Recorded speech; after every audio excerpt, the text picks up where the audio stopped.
assistito con grandissimo interesse e un grande applauso a questa iniziativa che vede Consiglio regionale con università insieme per parlare di un tema importantissimo, quello delle tasse, quello dell'autonomia fiscale. È molto importante, secondo me, innanzitutto quello che ha detto il Rettore all'inizio, che con questa iniziativa si vuole dare spunto al tema della responsabilità degli enti pubblici.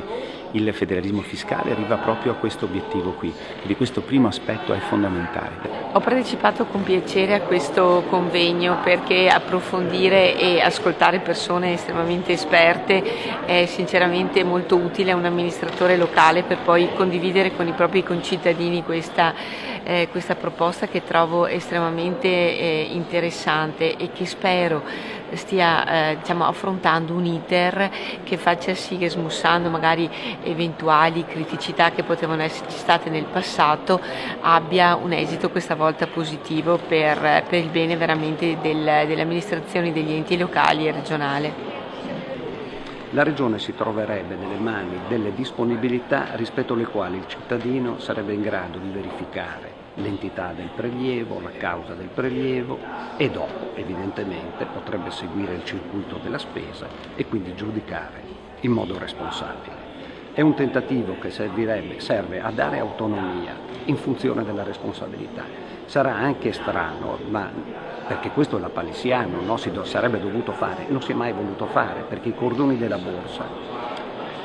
si vogliono tenere, se vuole anche giustamente, in un certo particolare posto, perché avere i cordoni della borsa significa condizionare naturalmente colui che viene a chiedere l'obolo. Però questa non è la base delle democrazie, certamente non delle democrazie stabili che sono quelle di stampo anglosassone, che hanno sempre visto nel tributo il titolo in forza del quale il cittadino si può dire essere azionista della Repubblica, della Regione, del Comune, insomma uno che è interessato alla vita dell'istituzione perché ha dato qualche cosa, ma naturalmente quando lo dà deve vedere che lo dà. Lei sa che noi come pubblici dipendenti o privati dipendenti in realtà non sappiamo quello che ci viene prelevato e questa opacità neutralizza il rapporto essenziale rappresentanti-rappresentati, quindi stiamo discutendo di democrazia. Ho partecipato a questo convegno perché ritengo che la proposta di legge approvata dal Consiglio regionale sia un passaggio importante per riportare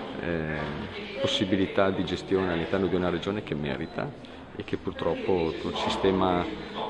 finanziario, economico e gestione di bilanci che lo Stato sta portando avanti sta togliendo la linfa vitale, quindi la possibilità di stare al passo coi tempi e poter dare servizi idonei ai propri concittadini. Colgo uno spunto del professor Bottolisi che dice che la politica si è ridotta a poca cosa, è tutto l'apparato burocratico. Se la politica non sa riappropriarsi di un potere vero in tutti gli ambiti, non andiamo in nessuna parte, perché è l'apparato burocratico che sta amministrando l'Italia, i paesi, i comuni. Bisogna riappropriarsi del potere della politica, diversamente non ci siamo.